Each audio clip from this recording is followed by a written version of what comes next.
Assalamualaikum warahmatullahi wabarakatuh. Gimana kabarnya semua? Semoga dalam keadaan sehat walafiat ya. Doakan semua Tuhan semua sekarang dalam lindungan Allah Subhanahu wa taala.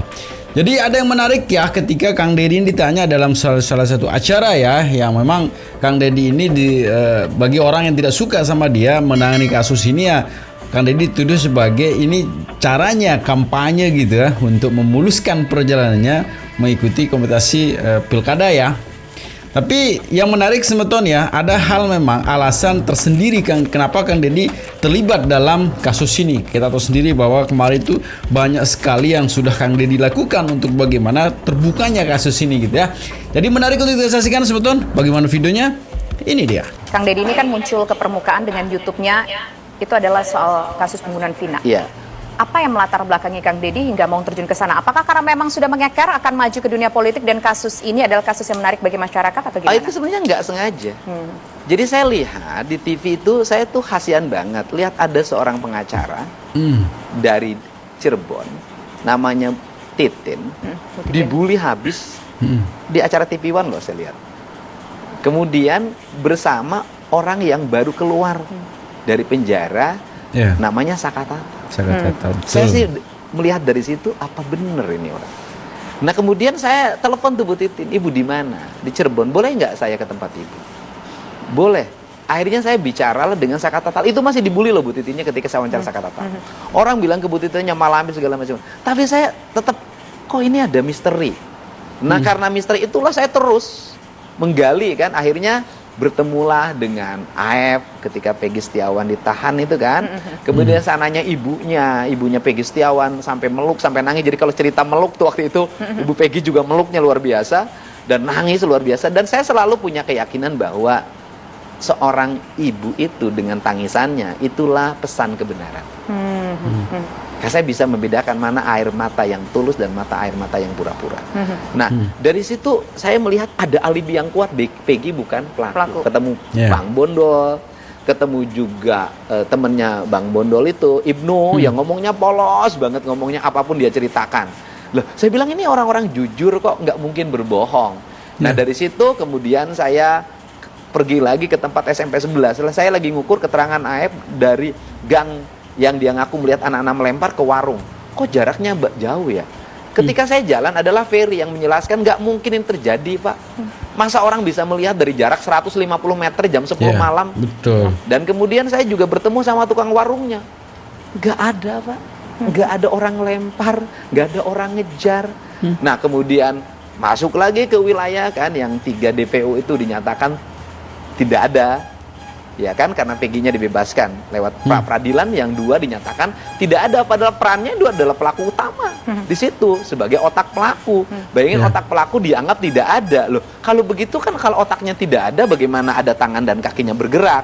Nah dari situ saya memiliki sebuah keyakinan peristiwa ini bukan peristiwa yang terjadi sebenarnya, tetapi ada kegelapan hukum pada proses itu. Kang, kalau dilihat ini kan memang lah ada backgroundnya kenapa Kang Deddy tertarik. Sebetulnya tertariknya memang ingin mencari tahu kebenaran dari sebuah peristiwa yang cukup tragis, atau Kang Deddy melihat ini cukup legit untuk menjadi salah satu media politik, Kang? Enggak sama sekali. Saya dari dulu kalau menjalani konsep sudah panggilan hati, saya itu nggak mempedulikan politik.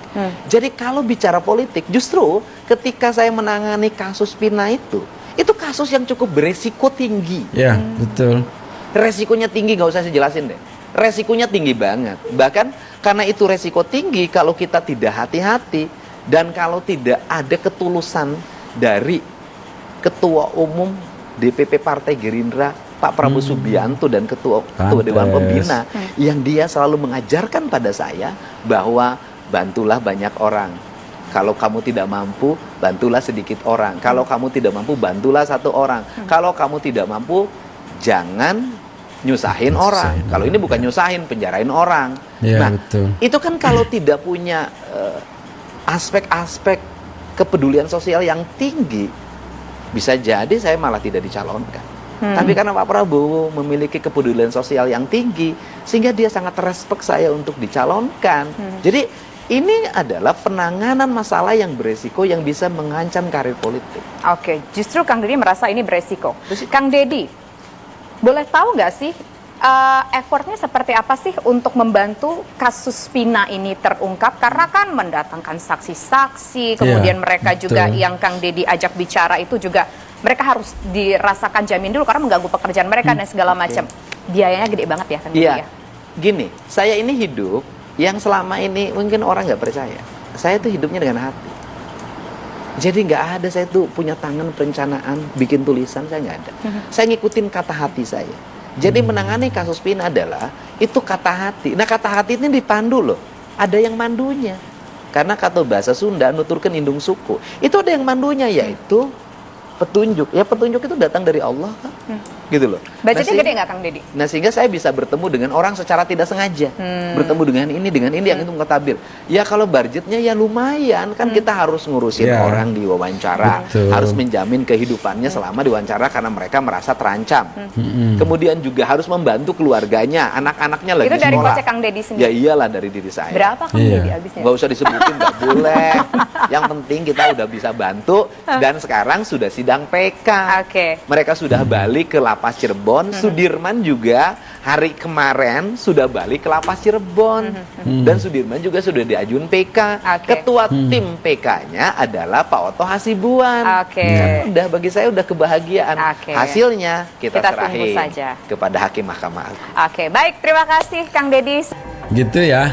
Jadi sebagaimana kita ketahui memang termasuk saya pribadi juga sebetulnya pertama kali menyaksikan mengikuti kasus ini ketika memang Bu Titin juga di acara di TV juga kemarin itu sempat juga saya ikut ngebully, mohon maaf Bu Titin ya, karena kan kita tidak tahu kronologis yang sebenarnya gitu. Tapi semakin kesini semakin kita tahu dan semakin kita sadar bahwa apa yang menjadi perjuangan dari Bu Titin ini adalah luar biasa sebetulnya. Saya sebut beliau itu orang yang konsistennya luar biasa. Coba bayangkan dari tahun 2015 menemani Saka Tatal sampai sekarang tuh konsisten dengan apa yang dia bela. Karena kita tahu sendiri bahwa kemarin awal-awal memang kita ini lebih melihat bagaimana si korban, mohon maaf ya, si Vina gitu ya, yang gimana ketidakadilan diterima oleh keluarganya. Tapi kita lupa juga bahwa kalau kita ini menggali lebih dalam tentang terpidana ini yang sekarang terpidana yang masih di penjara ini, kalau kita tahu sebelumnya mungkin ini tidak akan punya pemikiran yang lain kepada Bu Titin gitu. Kita lihat sekarang Bu Titin orang yang luar biasa sekali yang memperjuangkan bagaimana kliennya.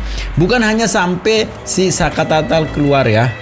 Bu Titin juga berniat untuk bagaimana membebaskan yang 78 orang itu. Karena Bu Titin tahu dan sadar dan Bu Titin adalah orang yang paling tahu bagaimana kejadian itu terjadi gitu. Bagaimana kejadian waktu di persidangan itu terjadi. Ya, ini hal yang sangat luar biasa yang dimiliki oleh Bu Titin gitu. Kalau sekali lagi kalau Bu Titin hanya menemani kliennya udah kalau kasus ini selesai sampai situ, tidak sampai di situ ternyata sebetulnya. Dan yang kita lihat sendiri dan kita saksikan sendiri bagaimana sekarang Bu Titin ya. Ini respect yang luar biasa untuk bunda kita ya, Bu Titin gitu. Sehingga yang menarik sebetulnya ini juga saya kumpulkan beberapa video bagaimana sih pengakuan Kang Deddy sendiri nih ya, bagaimana mengomentari si Bu Titin. Tapi sebelumnya kita lihat dulu ini sekarang ini Bu Titin kayaknya sih sudah mulai tensi tinggi nih dengan kondisi yang terjadi sekarang. Hingga kalau tidak salah ya dalam video ini akan memberikan sedikit tantangan lah ya untuk bagaimana Mahkamah Konstitusi melihat kasus ini. Jadi gimana video selengkapnya sebentar? Ini dia. Tatal menantang jaksa penuntut umum. Jaksa penuntut umum ya. Benar atau tidak bukti foto yang diajukan pihaknya sudah ada dalam berkas perkara terpidana kasus Vina. Titin memastikan berdasarkan berkas fakta persidangan pada 2016 lalu tidak ada foto kondisi tubuh Vina di tahun 2016 yang kini diajukan sebagai novum atau bukti baru Saka Tatal. Titin menantang pihaknya siap dikonfrontasi dengan para jaksa penuntut umum untuk bersama-sama membuka berkas. Menurut Titin, sepanjang dia mengawal persidangan Saka Tatal dan 7 terpidana lain, tidak ada bukti foto yang dijadikan novum saat ini. Titin menyebut tanggapan atau jawaban kontra memori terkait novum foto yang jaksa sampaikan tidak benar. Jaksa membuktikan apakah ada berkas kelima foto yang dijadikan novum di dalam persidangan Saka. Tidak pernah ada. Jangankan di sidang Saka, di sidang dewasa yang punya nomor perkara berbeda, tidak ada foto yang visualnya Vina dan bagian tubuh Vina bagian bawah dan bagian atas itu di dalam berkas tujuh terpidana, apalagi disangka. Kalau misalnya jaksa meyakini itu sudah ada di dalam berkas, saya tantangin buka berkasnya, nggak ada di dalam berkas itu. Nah begitu ya. Karena sekali lagi saya sampaikan teman-teman ya, dan sebelumnya saya sudah sampaikan bahwa yang paling tahu tentang kasus ini adalah dari awal sampai sekarang bagaimana perjalanan kasus ini terjadi adalah Ibu Titin sendiri gitu ya. Beliau itu mengumpulkan sudah sedemikian rupa ya dari BAP, dari keterangan BAP yang mohon maaf yang dibuat-buat gitu sampai kronologi semuanya, sampai sekarang ini masih memegang berkas itu gitu. Ini hal yang luar biasa sekali teman-teman ya bagi seorang pengacara, mohon maaf ya. Yang saya juga nanti ada kutip keterangan Bu Titin yang sampai mohon maaf ya sampai mobilnya juga pada saat itu mau dibakar gitu kan. Saking bagaimana tertekannya seorang Bu Titin juga pada saat persidangan awal tahun 2014 tadi gitu ya. Yang dimana dalam persepsi masyarakat pada saat itu Bu Titin adalah membela mohon maaf ya seorang pembubun gitu ya. Ini hal yang sangat luar biasa sekali ketika kondisi Bu Titin masih baik-baik saja pada saat itu gitu ya. Tapi alhamdulillah ya seiring perjalanan waktu sekarang 8 tahun akhirnya bahwa apa yang menjadi perjuangan Bu Titin, masyarakat sudah bisa melihat bagaimana sebenarnya Ibu Titin ya. Jadi kita lanjutin teman-teman ya. Ini Bu Titin waktu diwawancarai oleh Kang Deddy. Ini dah videonya. Lihat film masa lalu. Karena ibu membelanya dengan hati.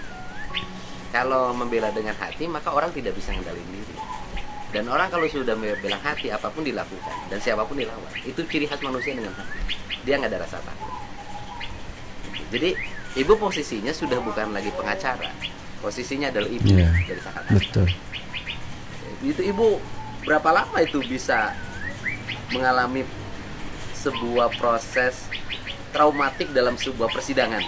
Berapa menit kemarin itu? Rasakannya udah pindah duduknya nggak di kursi depan itu, baru saya agak tenang. Kursi depan, kursi pesakitan kan? Ya. Kursi terdakwa. Pas hakimnya ngomong coba agak nggak nyaman pindah, itu baru saya agak lega. Oh, agak lega. Tetapi Kayak suasana masih hari ini trauma ya. berbeda. Ya. Iya kan? Suasana hari ini berbeda. Dulu dibully, sekarang dipuji. Itu bedanya. Jadi apa sih, publik Indonesia itu mudah berubah. Hari ini mencaci maki, besok muji-muji. Itu hati-hati terhadap publik Indonesia loh. Karena seringkali menjudge sebuah masalah nggak pernah dipelajari. Betul. Dan yang paling utama publik di kita ini di media sosial ini juga harus terus Iya, diedukasi. betul. Semuanya katanya. Iya. Saya ngomong via telepon dengan Semua beberapa katanya, orang betul. yang mencoba mengamati itu saya harus jelasin setengah jam baru dia ngerti. Jangankan kelas bawah yang hanya komen Bu, yang kelas menengah aja itu perlu 1 jam saya jelasin baru ngerti. Jadi masalah ini belum semua orang mengerti. Betul. Ping paham konstruksi hukum kasus Eki dan Pina? Jawabannya Bu Titin. Betul. Bu Titin itu memiliki pemahaman yang sangat cukup terhadap proses dari perjalanan kasus tersebut hingga hari ini.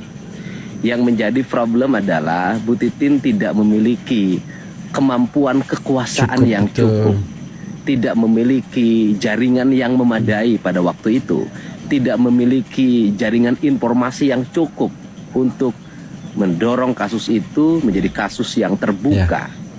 Tetapi seiring dengan waktu, hari ini Bu Titin tampil kembali melakukan pembelaan terhadap Saka Tatal. Yang terjadi adalah perubahan mindset publik yang dulu mencaci maki, membuli, hari ini memuji. Terima kasih Bu Titin. Selama ini Bu Titin telah banyak memberikan informasi yang cukup kepada saya sehingga kasus ini sudah semakin terbuka. Semoga perjuangan Ibu tidak sia-sia. Mereka yang tidak bersalah mesti dibebaskan dan mereka yang bersalah mesti mendapat hukuman. Nah, jadi begitu ya, menarik teman-teman ya. Kayak lagi juga saya sampaikan kenapa sih kasus ini sampai sebegini panjangnya gitu ya. Ternyata kalau saya simak teman-teman apa yang terjadi dalam kasus ini memiliki cerita yang lengkap ya. Cerita lengkap, ada serunya, ada sedihnya, ada tegangnya, pokoknya lengkap sehingga kita menikmati satu komplit gitu ya peristiwa ini gitu. Tapi sekali lagi semeton ya, ini akan menjadi PR kita dan selalu juga saya bilang, yuk kita terus kawal kasus ini ya. Hingga perjuangan kita untuk membebaskan 7 orang ini akan segera kita dapatkan gitu ya. Agar ini sebagai sejarah bahwa keadilan itu memang akan menemukan jalannya sendiri gitu, untuk bagaimana kita tahu bahwa ini adalah yang benar, itu adalah yang salah gitu ya. Tapi di akhir video semeton ya, selalu saya bilang jangan cepat termakan hoak ya, selalu jaga persatuan dan kesatuan serta persaudaraan kita, dan jangan nakal juga tuh ya, karena sedikit nakal bisa berakibat fatal. Segitu saja video semeton, semoga videonya bisa memberikan informasi terbaru tentang perkembangan kasus Vina. Assalamualaikum warahmatullahi wabarakatuh.